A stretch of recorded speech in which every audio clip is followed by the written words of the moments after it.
ప్రభువైన యేసు క్రీస్తు పరిశుద్ధమైన నామములో హృదయపూర్వకమైన వందనాలు.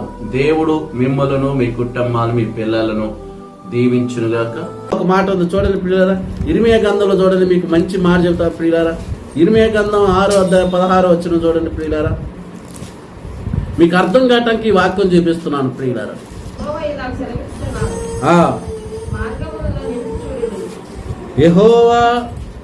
యెహోవా ఎలాగో సెలవిస్తున్నాడు, మార్గములో నిలిచి చూడుడి, పురాతనమైన మార్గముల గురించి విచారించుడి. చాలు ప్రియుల, అంటే మార్గములో నిలిచి చూడండి అంటున్నాడు. మార్గంలో నిలిచి మనం చూడాలి అంటే మనం వెళుతున్న మార్గంలో మనం ఎలా వెళ్ళగలుగుతాం? మన మార్గం సరైనదేనా? ఈ మార్గంలో మన ప్రయాణం సాగిద్దా? ఈ మార్గంలో మన ప్రయాణానికి ఆటంకం ఉండిద్దా? ఈ మార్గంలో మనం చక్కగా సాపుగా వెళ్ళగలుగుతామా? మనకు ఆటంకాలు ఎదురైతాయా అని మనం ఆలోచన చెయ్యాలి. మార్గములో నిలిచి చూడుడి, పురాతనమైన మార్గాల గురించి విచారించుడి. అంటే విచారించాలన్నమాట, అంటే విచారించాలి. ఇప్పుడు మన వైఎస్ఆర్ కాలనీకి మన కాడికి రావాలంటే ఎన్నో మార్గాలు ఉన్నాయి, ఎన్నో షార్ట్ కట్లు ఉన్నాయి, ఎంతో తొందరగా రావడానికి అవకాశాలు ఉన్నాయి. కానీ ప్రియులారా, ఇక్కడ దేవుడు వాక్యం ఏం చెబుతుందంటే, మా పురాతనమైన మార్గాల గురించి విచారించుడి. అంటే విచారించాలంట, మనం విచారించాలి. అంటే నా ఆత్మీయ జీవితంలో నా కుటుంబాన్ని, నా పిల్లలను, నా భర్తను, నా భార్యని ఎలా మందిరానికి నడిపించుకోగలరు? ఏ మందిరానికి పోతే వాళ్ళు బాగుపడతారు? ఏ మందిరానికి వెళితే వారి యొక్క అలవాట్లు పోతాయి? ఏ మందిరానికి వెళితే వాళ్ళు పరిశుద్ధంగా ఉంటారు? ఏ మందిరంకి వెళితే వారు క్రమశిక్షణగా ఉంటారు? ఏ మందిరంకి వెళితే వారు వాక్యం వాళ్ళు నేర్చుకోగలుగుతారు? ఏ మందిరంకి వెళ్ళగలిగితే వారు పాటలు నేర్చుకోగలుగుతారు? ఏ మందిరానికి వెళితే వారు ప్రార్థన నేర్చుకోగలుగుతారని మన పురాతనమైన మార్గాల గురించి విచారించాలి. అన్ని చర్చిలే ఉన్నాయి, అన్ని సంఘాలే ఉన్నాయి, అందరూ అయ్యగారులు అమ్మగారులే ఉన్నారు. కానీ మనం విచారించాలి, మనం తెలుసుకోవాలంట. దేని గురించి? దేవుడి గురించి, బైబిల్ గురించి, చర్చి గురించి, పాస్టర్ గారి గురించి తెలుసుకోవాలి. ఈ చర్చిలో వారి యొక్క సాక్ష్యం ఎలా ఉన్నది? ఈ సంఘంలో వారి సాక్ష్యం ఎట్టుంది? వాక్యం ఎలా బోధిస్తున్నాడు? ప్రార్థన ఎలా చేస్తున్నాడు? పాటలు ఎలా పాడగలుగుతున్నాడు? వాక్యం ఎలా బోధించగలుగుతున్నాడు అని మనం తెలుసుకోవాలి. చర్చిలో అయ్యగారికి మంచి సాక్ష్యం ఉందా? అమ్మగారికి మంచి సాక్ష్యం ఉందా? చర్చిలో వాక్యము దేవుడు ఇష్టాన్ని నెరవేర్చేవారిగా ఉన్నదా? దేవుడి యొక్క చిత్తమును నెరవేర్చేవారికి ఉన్నదా? దేవుడి చేత పిలువబడ్డ వంటి వ్యక్తేనా? దేవుడి చేత అభిషేకించబడిన వంటి వ్యక్తేనా? దేవుడి చేత నడిపించబడిన వంటి వ్యక్తేనని మనం తెలుసుకోవాలి, విచారించాలి ప్రియులారా. నేను ఎందుకు మళ్ళీ చెబుతున్నానంటే మనం విచారించాలి. ఈరోజు పిల్లరా, ఒకప్పుడు పిల్లరా కాలంలో నీళ్ళు తాగిను, వాగుల్లో నీళ్ళు తాగిను, చెరువులో నీళ్ళు తాగాను ప్రియులరా. ఈరోజు బావిలో నీళ్ళు తాగాను. కానీ ఇప్పుడు ఏ నీళ్ళు తాగుతున్నాం? మనం మినరల్ నీళ్ళు తాగుతున్నాం. రెండోదిగా పబ్లిసిటీ ఏంటంటే మున్సిపాలిటీ నీళ్ళు. హల్లెలూయా. మినరల్ నీళ్ళు తాగిన వాళ్ళు మున్సిపాలిటీ నీళ్ళు తాగారు, మున్సిపాలిటీ నీళ్ళు తాగిన మినరల్ నీళ్ళు తాగిన వాళ్ళకేమో దప్పిదీది, మున్సిపాలిటీ నీళ్ళు తాగే వాళ్ళకి ఏమైందంటే చెప్పండి, ఈ నీళ్ళు తాగితేనే మా యొక్క ఎముకలు ఎన్నిపోస మొత్తం అరిగిపోదు అంటారు వాళ్ళు. ఈ మినరల్ నీళ్ళు తాగితేనే పౌడర్ వేస్తున్నారు, ఎముకలు అరిగితేనే కడుపులో నొప్పి వస్తుంది, కాలు నొప్పి వస్తుంది అంటున్నారు. ఏమండి, ఈ 10 రూపాయలు క్యాన్ కొనుక్కునే నేలకి ఎంత విచారిస్తుంటే, 10 రూపాయల నేలకి ఎంత ఆలోచన చేస్తుంటే, మరి దేవుడి యొక్క సన్నిధిలోకి నువ్వు ఆత్మీయంగా ఎదగాలంటే నువ్వు ఇంకెంత విచారణ చేయాలి? అవునా కదా ప్రియ? 100 రూపాయల చీర కూడా 100 చీరలు తెస్తావు. నువ్వు 100 రూపాయలు కొనే చీరకే 100 చీరలు తెస్తావు. నీ కంటికి నచ్చాలి, రంగు నచ్చాలి, అంచె నచ్చాలి, కలర్ నచ్చాలి. ఏమంటే ప్రియుల, మళ్ళీ నీకు నచ్చినాక మళ్ళీ నువ్వేం చేస్తావు? సెల్ ఫోన్లో ఏం చేస్తావు అంటే వీడియో కాల్ ఆన్ చేసి మళ్ళీ నీ అక్కకు చెప్తావు, చెల్లె ఇది బాగుందా చూడు చెల్లె అంటావు. నీకు నచ్చినా కానీ మళ్ళీ నలుగురిని అడుగుతూ ప్రియులారా, 100 రూపాయల చీరకే ఆ చీరలో ఆ షాప్ అయినా ఏమిటంటే కొనేది 100 రూపాయల చీర, కానీ ఎన్ని చీరలు తీసిందని ఆమె ఎన్ని తిట్టుకునేది, ఎంత కొనుక్కుంటారు ప్రియులారా. ఆయన కానీ నీతో మరి హ్యాపీగా పైన మాత్రం నవ్వుతారు ప్రియులారా. హల్లెలూయా. మరి ఒక షేర్కి ఎంత ఆలోచన చేస్తాను? చెప్పులకి ఎన్నో షాపులు తిరుగుతూ, షేర్కి ఎన్నో షాపులు తిరుగుతూ, గింత బంగారం కొట్ట ఇన్ని షాపులు తిరుగుతూ, తాగే వాటర్కి ఎంతగా ఆలోచన చేస్తావు? కొన్ని అట్టిపండు కూడా ఇది మంచిదా, రంగు ఉందా, రంగు లేదా, లేకపోతే ద్వారదా, పండుదా అని ఎంత ఆలోచన చేస్తావు నువ్వు? మరి ఆత్మీయ జీవితంలో ఎందుకు ఆలోచన చేయలేకపోతున్నావు? నీ విశ్వాస జీవితంలో ఎందుకు ఆలోచన చేయలేకపోతున్నావు? ఎప్పుడైనా నువ్వు ఆలోచన చేసినవా ప్రియులారా? పురాతనమైన మార్గం గురించి విచారించడి అంటున్నాడు. హల్లెలూయా. మనం విచారించుతున్నావా? ఏదైనా ప్రార్థనే కదా, ఏదైనా చర్చే కదా, ఏదైనా అయ్యగారు కానీ పోతే పిల్లరా రేపు ఏదైనా ఒకటేనా? పరలోకం ఒకటే, నరకము ఒకటే. ఈ రెండు తప్ప మళ్ళీ మూడో ప్లేసు లేదు పిల్లరా. మూడో ప్లేస్ లేదు. ఈరోజు పిల్లలు మనకి కొంచెం దూరమైనా కానీ మంచిగా మన దప్పికి తీరే నీళ్ళే మనం తాగగలుగుతున్నాం. మనం మంచిగా ఎక్కడ ఏ వాటిలో భోజనం తింటే బాగుండిద్దని గుబుల్లో చర్చ చేసుకొని గుబుల్లో మంచి చూసుకొని ఆ వాటికి వెళ్ళి మంచి ఫుడ్ మనం తినగలుగుతున్నాం. కారణం ఏంటంటే ఆరోగ్యంగా ఉండాలని, అవయాలు మంచిగా ఉండాలని, హెల్త్ ఖరాబ్ కాకూడదని ఎంత ఆలోచన చేస్తున్నా. నీవు ప్రార్థన విషయంలో ఎందుకు ఆలోచన చేయట్లేదు? మందిర విషయంలో ఎందుకు ఆలోచన చేయట్లేదు? దైవ సేవకుల గురించి ఎందుకు ఆలోచన చేయట్లేదు? దైవ సంఘం గురించి ఎందుకు ఆలోచన చేయట్లేదు? ఎప్పుడే నువ్వు గ్రహించావా? అందరు వెళుతున్నారు, నేను వెళుతున్నానన్నా. ఇక్కడ నేను అంటున్నానా, బైబిల్ అంటుందా? చూద్దాం ప్రియులారా, మళ్ళీ మీకోసం చదువుతా పిల్లలు. యెహోవా ఎలాగో సెలవిస్తున్నాడు, మార్గములో నిలిచి చూడండి. చూడాలి, మనం చూడాలి. చర్చిని చూడాలి, సంఘాన్ని చూడాలి, అయ్యగారిని చూడాలి, అమ్మగారిని చూడాలి. వీళ్ళు ఆత్మీయంగా ఎదుగుతున్నారా? పరిశుద్ధంగా ఉన్నారా? విశ్వాసంలో ఉన్నారా? వీళ్ళు దేవుడు వాక్యం ఉన్నట్టుగా బోధించుతున్నారా? దేనికోసం వీళ్ళు వచ్చి దేనికి సమర్పించుకున్నారు అనేది చూడాలి. ఈరోజు పిలువబడ్డవారు అనేక మంది ఉన్నారు, కానీ ఏర్పాటు చేయబడ్డవారు కొందరే. హల్లెలూయా. ఇప్పుడు చూడండి పిల్లరా, ఫంక్షన్కి అందరిని పిలుస్తాం. అందరూ వస్తారా? అక్కడ ముక్కు మొహం తెలియనోడు వస్తారు ఫంక్షన్కి ముందు. హల్లెలూయా. కార్డు ఇచ్చినోడు రాడు, కానీ ముక్కు మొహం తెలియనోడు వచ్చి ఏదో ఒక మాట చెప్తే ఒక ముద్దనే వెళ్ళిపోతారు పిల్లలు. దేవుడికి స్తోత్రం కలిగి. హల్లెలూయా, హల్లెలూయా, హల్లెలూయా. చేతులను చప్పట్లు కొట్టండి ప్రియులారా. ఎందుకు మీకు ఎంతగా వివరిస్తున్నానంటే కడవరి దినాలలో మనం ఉన్నాము.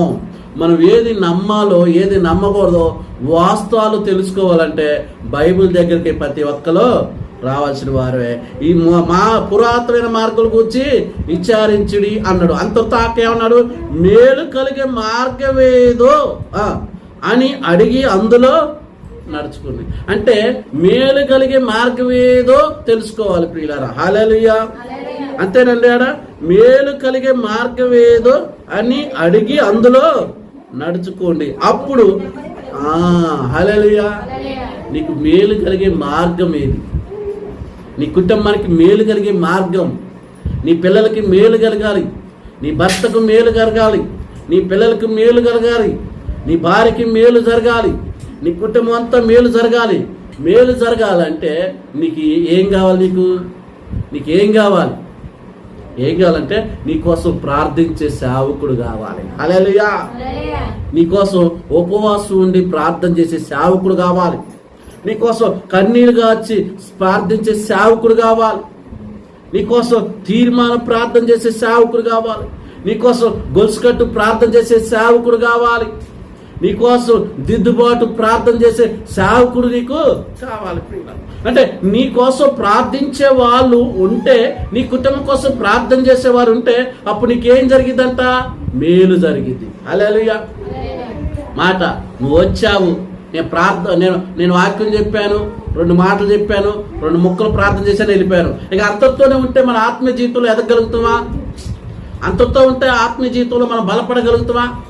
అందుకని పిల్లలు నేను ప్రతిసారి చెబుతుంటాను పిల్లల, సంఘములో ప్రతిరోజు సంఘములో కుటుంబాల గురించి, పిల్లల గురించి, వారి యొక్క భర్తల గురించి, భార్యల గురించి ప్రతిరోజు నేను ప్రార్థన చేస్తున్నాను అని ఎందుకు చెప్పగలుగుతున్నంటే, బలిపేట మీద ఉండి ఎందుకు చెప్తున్నానంటే మన ప్రార్థన మనకెంతో కావుదాల. హల్లెలూయా.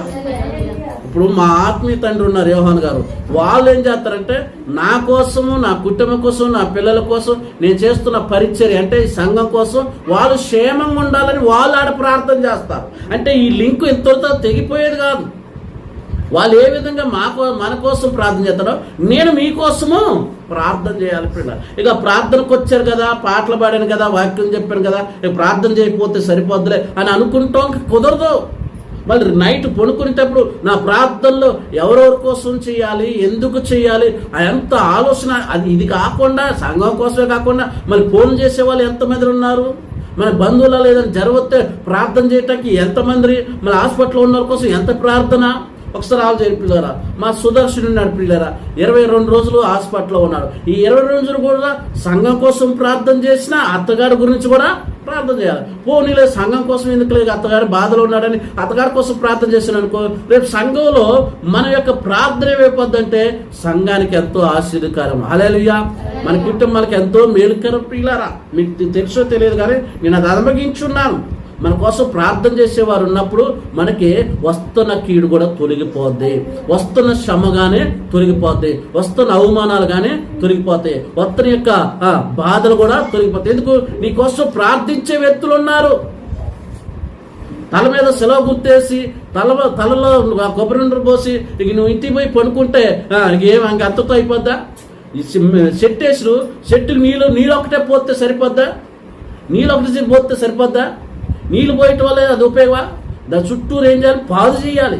దాని చుట్టూరు ఏం చేయాలి? గడ్డి మేకాలి. దాని చుట్టూరు ఏం చేయాలి? రాళ్ళు కంప అన్ని తీయాలి. దాని యొక్క మంచిగా పదును చెయ్యాలి, నీళ్లు పోయాలి, మట్టి కలిగియాలి, చెట్టు వేయాలి, పాదు చేయాలి, దాని చుట్టూ కంప బాతాలి, నీళ్లు పోయాలి, ఎరువు వేయాలి, మందు కొట్టాలి. ఎంత పని ఉందో ఒకసారి ఆలోచించండి.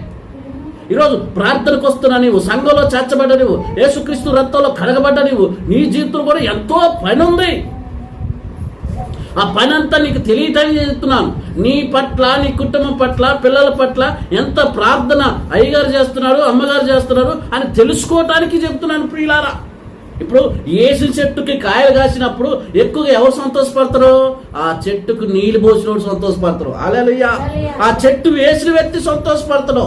ఆ చెట్టు యొక్క కోసం కష్టపడ్డవంటి వ్యక్తి సంతోషపడతాడు. ఎందుకంటే నేనే ఈ చెట్టునికి సాధారణ, ఈ చెట్టుకు పని చేసింది నేనే, ఈ చెట్టుకి ఎరువేసింది నేనే, ఈ చెట్టుని చిన్నప్పటి కంటి రెప్పలా చూడబట్టే ఈరోజు ఎంత బాగుందని నేను సంతోషపడతా. ఎందుకో తెలుసా ప్రియులారా? చెట్టు కాయలు తినే అర్హత నాకు వచ్చింది ప్రియులారా. హల్లెలూయా. అవునా కదా? మీకు అర్థం కాదని చెప్తున్నాను ప్రియులారా. ఇప్పుడు మీకు అర్థమైందా? చెట్టుకు నీళ్లు పోసినప్పుడు చెట్టు కాయలతో ఎవరు రోడ్డు మీద పోయి ఏం చేస్తారు? రాళ్ళు వేస్తారు చెట్టుకి. ఎందుకంటే ఎదుగును కాబట్టి. మనం ఎదుగుతే ఏం చేస్తారు? కాసే చెట్టుకి రాళ్ళు ఎక్కువ వేస్తారు. మనం బాగుపడ్డా, మనం మంచి బట్టలు వేసుకున్నా, మంచి తిండి తిన్నా, మంచి వస్తువులు కొనుక్కున్నా, మంచి బైకులు కొనుక్కున్నా, మన నిందించేవాడు నిందితులు, గుణుగుతులు, సరిగొడుతులు, అవన్నీ మనం ఏం చేయాలంటే డోంట్ కేర్ ప్రియులరా, నథింగ్ ప్రియులరా. వాటిని మనం పట్టించుకోవాల్సిన పని లేదు ప్రియులరా. హల్లెలూయా. ఎందుకంటే మన ముందు పొగుడుతున్న మన వెనక తిడతారు పిల్లలు. వాళ్ళు మనం పట్టించుకోవాల్సిన పని లేదు పిల్లలు. వాళ్ళ బతుకుకి, వాళ్ళ జీవితానికి, వారి క్రియలకు దేవుడే ప్రతిఫలం ఇస్తారు ప్రియులారా. హల్లెలూయా. హల్లెలూయా. ఎందుకంటే మనం వీళ్ళందరూ పట్టించుకుంటే మనం ముందుకెళ్ళలేము, మన కుటుంబాన్ని చూసుకోలేము, మన పని చూసుకోలేము. ఎందుకంటే వీళ్ళు ఎటువంటి వాళ్ళంటే ఈగల్ లాంటి వాళ్ళు ప్రియులారా, ఈగల్ లాంటి వాళ్ళు ప్రియులారా. వీళ్ళ జీవితంలో నిలకడలేనివంటి జీవితాలు ప్రియులారా. అందుకనే ప్రియులారా, ఇప్పుడు ఆ చెట్టు కాయలో తినగలుగుతున్న పిల్లలు. ఉదాహరణకు మీరే ఉన్నారు, మన సుజాత గారు ఉన్నారు, మా అత్తమ్మ గారు ఉన్నారు, అమ్మగారు ఉంది, సీతమ్మ గారు ఉంది, మరి భార్గవ్ ఉన్నారు. ఇంటికి 10 గేదెలు ఇచ్చిండు గవర్నమెంట్ వాళ్ళు ప్రియులారా. ఇంటికి 10 గేదెలు ఇచ్చిండు. ఇప్పుడు నువ్వు ఈ గేదెలన్నీ కూడా పాలు ఇచ్చే గేదెలే ప్రియులారా. వాళ్ళు ఏం చెప్పారంటే గవర్నమెంట్ వాళ్ళు, నువ్వు ఎంత మేపి, ఎంత కుర్తిపెట్టి, తౌడేసి వాటికి నువ్వు చూసుకుంటే అన్ని పాలెత్తాయి అమ్మా అంటావు ప్రియులారా. నువ్వు కూడా ఏం చేస్తావు అంటే పచ్చిగడ్డి మొయ్యలేనంత మోపు మోసుకొని వస్తావు పిల్లలు. మాసుకొచ్చి దానికి వేస్తావు. వేసినాక పిల్లలు మళ్ళీ మాండి తౌడు పోసి కుర్తొట్లో పోసి కలిపి దానికి మంచిగా పెడతావు పిల్లలు. ఇవన్నీ పెట్టినాక తెపాలు తీసుకొని పోయి పాలు తెస్తుంటే దంతే నీకు ఏమనిపించింది అండి? దీనికోసం నేను కష్టపడి తెల్లజాము లేచి 5 లేచి మనసులో గడ్డిమోపు కాసుకొచ్చి, మనసులో తౌడు తెచ్చి దీనికి వేసి అన్నీ పెడితే ఇది దిట్టగా తిందగారి పాలు ఇట్లేదు. నువ్వు అప్పుడేమంట సర్లే బెర్రా రేపు చూసుకుందాం అంటవా? నవ్వుతావా? ఆ సంతోషం ఉండిద్దా? ఏం చేస్తావు? సన్నగోయి తీసుకుని ఏం బాధపడతావు? మరి దేవుడు ఏం చేయాలి? నీ ఇష్టంలో, నా ఇష్టంలో ఏం చేయాలి? ఎంతకాలం నీకోసం, నా కోసం దేవుడు ప్రాణం పెట్టిండే, ప్రాణం ఇచ్చిండే, త్యాగం చేసిండే. ఆయన మళ్ళీ మన కోసం ఏం చేసిండు? ఒక సేవకురాలను పెట్టిండే. మీకు పాటలు నేర్పడానికి, ప్రార్థన చేయడానికి, వాక్యం నేర్పడానికి, మీకు ఒక మందిరం కావటానికి, ఒక స్థలం కావటానికి. ఒక్కసారి దేవుడు పరిచర్యని జ్ఞాపకం చేసుకోండి, ఒకసారి కుటుంబాలను జ్ఞాపకం చేసుకోండి. మీకు దేవుడు వాక్యంలో ఆత్మీయంగా పెంచడానికి. ఏమంటే ప్రియులారా, ఎవరికైనా బాగాలేకపోతే ప్రియులారా, ఇప్పుడు ఒక్కసారి మీరు ఆలోచించండి. ఎవరికైనా బాగాలేనప్పుడు దైవ సేవకులు గజగజలాడుతారు ప్రియులారా.